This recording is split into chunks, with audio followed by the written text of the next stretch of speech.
Good morning and welcome to Pabwee Radio Station. I'm Danny, your host for this morning. Now we all like some bacon and eggs on a Sunday morning, the good old breakfast staple. And today we've wrangled some representatives from Australian Pork Limited. Good morning, Logan and Jessica. Good morning. How are you today? Good, thanks. How are you? Yeah, not doing too bad. Now, Jessica, can you tell us where APL stands on this debate? Yes, for sure, Danny.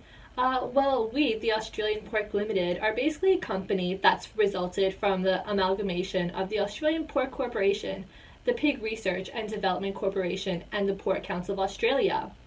We're a producer-owned organization which basically supports and promotes the Australian pork industry.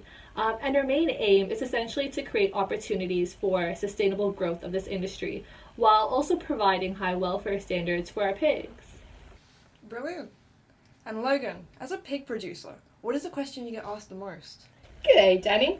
I have to say, we usually get a lot of questions about the female pigs, or sows as we call them, that are kept in farrowing crates. It has become a really big debate over consumers as well as activists about farrowing crates and whether or not they should be used. And can you explain to us what farrowing crates, for those of us that don't know? Yes, definitely. So basically, a farrowing crate is a restricted area which an individual sow is confined during birth, in which we call farrowing.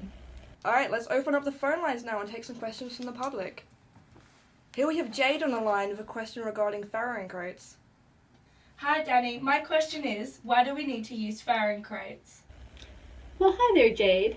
Farrowing crates are used for a few reasons.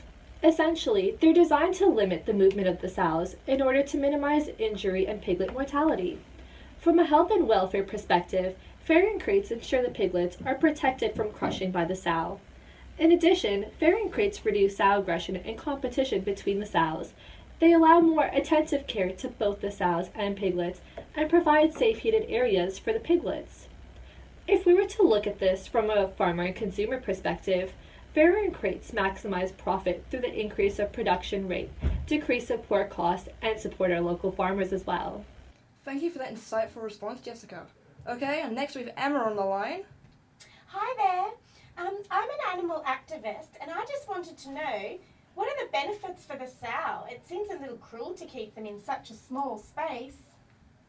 That's a great question, Emma, and one of my favourites, of course. The sows aren't kept in farrowing crates for long, and I'd also like to mention that they're not completely restricted, as they can still stand and lie down when necessary and also have access to food and water.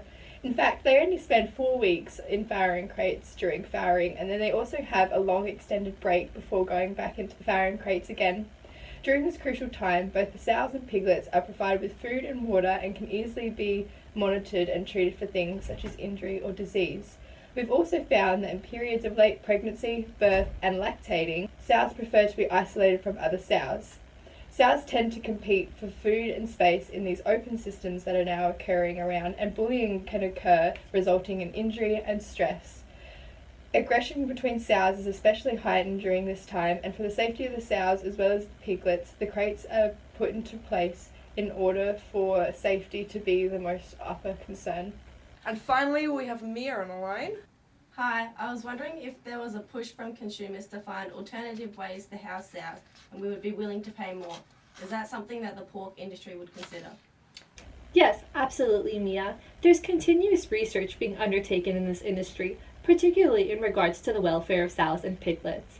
We have support from retailers and researchers and are also working to ensure good welfare for both sow and piglet. At the moment, we strongly believe farrowing crates are the most effective in terms of safety for the piglet and the sow, but we are always continuing to research and develop innovative ways to further enhance the welfare of the pigs and also create opportunities for sustainable growth in the Australian pork industry for the pigs and the people. Alright, that's all we have time for today. Thank you, Logan and Jessica, for providing us some information on this controversial debate. Thank you for having us. No worries.